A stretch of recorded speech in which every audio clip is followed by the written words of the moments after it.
Central Arkansas not immune to storm damage. We have learned about damage at an apartment complex in North Little Rock. We continue our team coverage now with Katrin Asaf, who joins us live. What have you been able to learn about what happened out there? And hopefully everyone is okay. Yeah, Donna, Kevin, we have heard that everyone is okay. There were no injuries, which is the important thing, but there was some damage. I'm going to show you over to this apartment complex. This is off of Velvet Ridge in North Little Rock, and way back in the corner there, you can see some flashlights going around in that building, some police tape that's roping that off. That's an apartment building that the roof has partially collapsed because of the rain that we are seeing.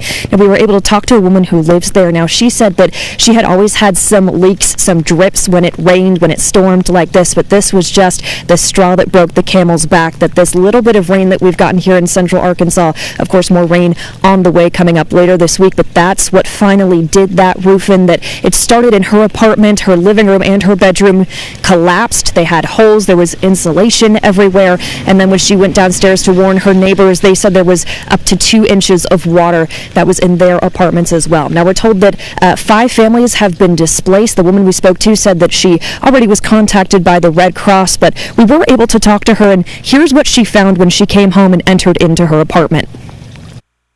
Come home and it's a big hole in my ceiling, insulation all on the floor.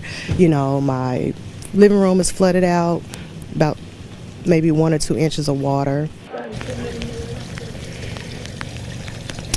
Now, it's hard to see from here, but we did even see watermarks on the windows, something that you would get from humidity. It looks like it's still very wet in there. We see crews who are here. Looks like they're boarding up those windows to make sure it's safe, there's no further damage, or that nobody's going to get in there. And even when we were coming and talking, there were 2 police officers out front, and a woman pulled up and asked if they could run into one of those apartments and get some vital medication for her mother to make sure that she could go in there. So, again, it's unlivable right now. It's not able for people to move back in, but we are told that the Red Cross has contacted the families who do live here to try and get them a place to stay, or at least resources moving forward. But again, even something as little as this little bit of sprinkle here, the rain, if you already have conditions that have just kind of been building, this is the type of damage that it could cause. Reporting in North Little Rock, back to you.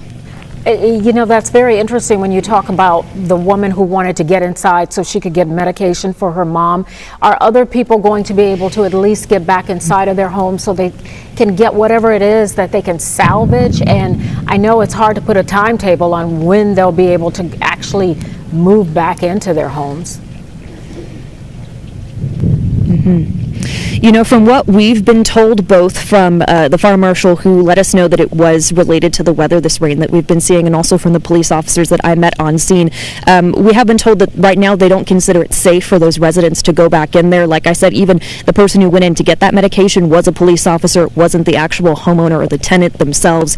So right now, everything we are hearing is that they just don't think it's very safe for folks to get back in there. Again, not sure about a time frame, about how quickly it's going to take, but the fact that we already are seeing that flooding in some of the rooms and some of the buildings, and just with how wet it's been, unfortunately, I don't think tenants are going to be able to move back in there for quite some time.